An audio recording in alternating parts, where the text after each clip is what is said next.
নমস্কার। ঠাকুরমা স্বামীজি গুরুদেবের শ্রীচরণে প্রণাম জানাই। স্বামী পূর্ণাত্মানন্দজি মহারাজের লেখা থেকে কিছুটা অংশ পড়ে শোনাচ্ছি। শ্রী শ্রী সারদা মায়ের অহেতুকী কৃপার এক অপূর্ব কাহিনী।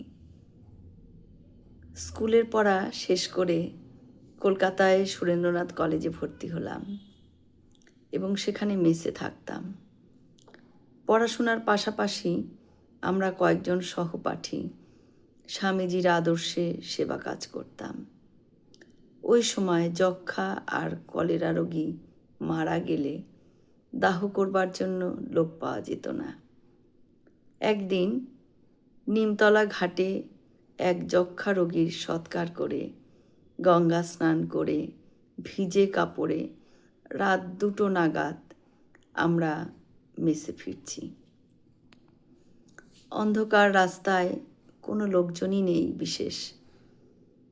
স্বামীজির আদর্শে নির্ভীক হতে শিখেছি, কিন্তু সেদিন ওই অন্ধকার রাস্তায় একা আসার আমার একটা মারাত্মক অভিজ্ঞতা হয়েছিল।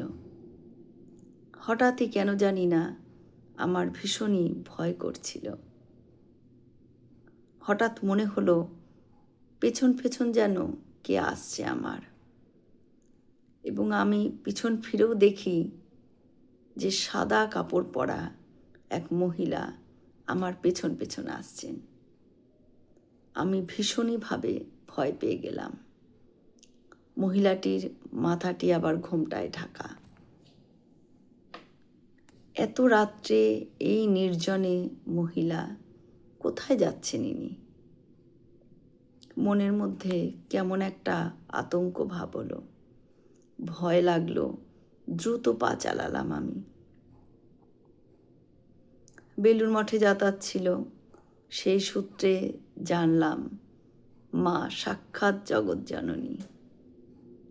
রাস্তায় একজন মহিলাকে ওইভাবে দেখে ভয়ে আমি মনে মনে ঠাকুর আর মাকে স্মরণ করতে লাগলাম। খানিক বাদে পিছনে ফিরে দেখি মহিলাটি তখনও আমার পিছন পিছন আসছেন। এ কি তবে কোনো অশরীরী আত্মা? মনে মনে ভাবতে লাগলাম। ভয় যেন আমাকে ক্রমশ গ্রাস করতে লাগলো।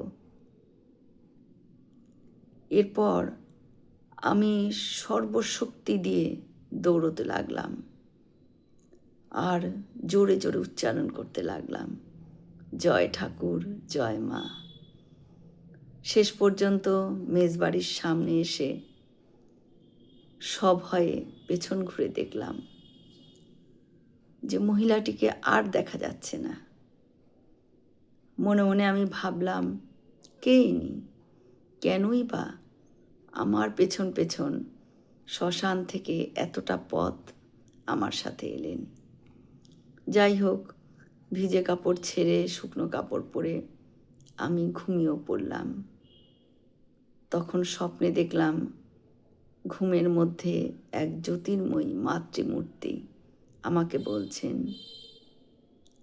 দেখো হরেন, শ্মশান থেকে ফিরবার সময় তুমি ভয় পেয়েছিলে, সেই জন্যই আমি তোমার পেছন পেছন পাহারা দিতে দিতে এলাম। তুমি আর ভয় পেও না। জয় মা সারদা। আমরা ভয় পাই আর যাই পাই, মাকে যদি স্মরণ করি, মা ঠিক আমাদের সঙ্গে সঙ্গে পথ চলবেন।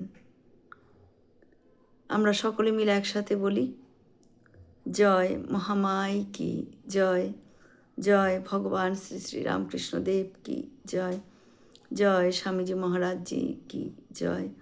হয়তো অনেক ভুল ত্রুটি হলো, ঠাকুর যেন আমায় ক্ষমা করে দেন। সকলে সুস্থ থাকবেন, আনন্দে থাকবেন। ঠাকুর মায়ের কৃপা দৃষ্টি সকলের ওপর বর্ষিত হোক। শুভরাত্রি।